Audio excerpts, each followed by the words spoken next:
Crow teachers community kindness. Charlie एक व्यस्त सड़क के पास एक पेड़ में रहने वाला एक साधारण कौवा था। उसने अपना पूरा जीवन भोजन की तलाश में और मनुष्यों को जाते हुए देखने में बिताया। एक दिन कुछ ऐसा आश्चर्यजनक हुआ जिसने उसकी ज़िंदगी हमेशा के लिए बदल दी। चार्ली एक शाखा पर बैठा हुआ था और नीचे पार्क में एक परिवार को पिकनिक मनाते हुए देख रहा था। अचानक हवा के एक झोंके ने उनके पिकनिक कंबल को पकड़ लिया और उनके सैंडविच उड़ गए। चार्ली ने झपट्टा मारा और ज़मीन पर गिरने से पहले एक सैंडविच पकड़ा। परिवार चकित और आभारी था। उन्होंने चार्ली को नियमित रूप से खिलाना शुरू कर दिया। चार्ली की मदद की बात फैल गई और जल्दी उसके पास लोगों का एक पूरा नेटवर्क था जो उसे खाना खिला रहा था। लेकिन सिर्फ खाने से ही चार्ली की ज़िंदगी नहीं बदली। लोगों ने उन्हें इस तरह से देखना शुरू किया था। अब वह आकाश में बस एक और पक्षी नहीं था, वह एक मित्र, एक सहायक, समुदाय का सदस्य था। चार्ली ने सैंडविच हड़पने के अलावा और भी बहुत कुछ करना शुरू कर दिया।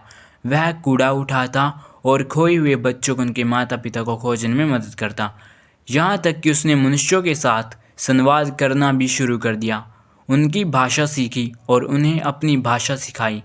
लोग उसकी बुद्धिमत्ता और दयालुता से चकित थे।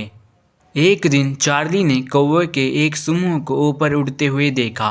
उसने उन्हें पुकारा पर उन्होंने कोई उत्तर नहीं दिया।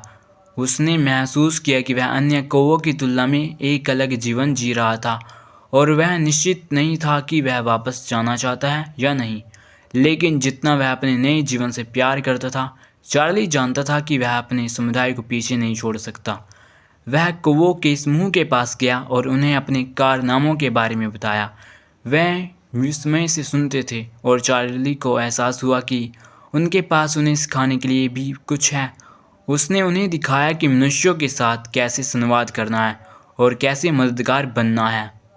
दूसरे कौवों को पहले तो संदेह हुआ, लेकिन जल्द ही उन्हें चार्ली के दृष्टिकोण के लाभ दिखाई देने लगे। उन्होंने मनुष्यों की भी मदद करना शुरू कर दिया और जल्द ही चार्ली की तरह समुदाय में उनका स्वागत किया गया। चार्ली ने उन्हें दिखाया था कि कौवे को कीट या उपद्रव के रूप में नहीं देखा जाना चाहिए। वे मित्र भी हो सकते हैं और सहायक भी। जैसे जैसे साल बीतते गए, चार्ली बूढ़े हो गए और आखिरकार उनका निधन हो गया, लेकिन उनकी विरासत जीवित रही।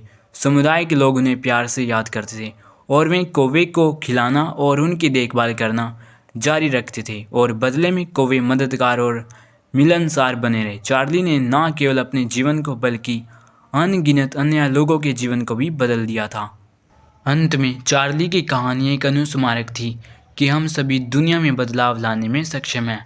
इससे कोई फ़र्क नहीं पड़ता कि हम बड़े हैं या छोटे, इंसान हैं या पक्षी।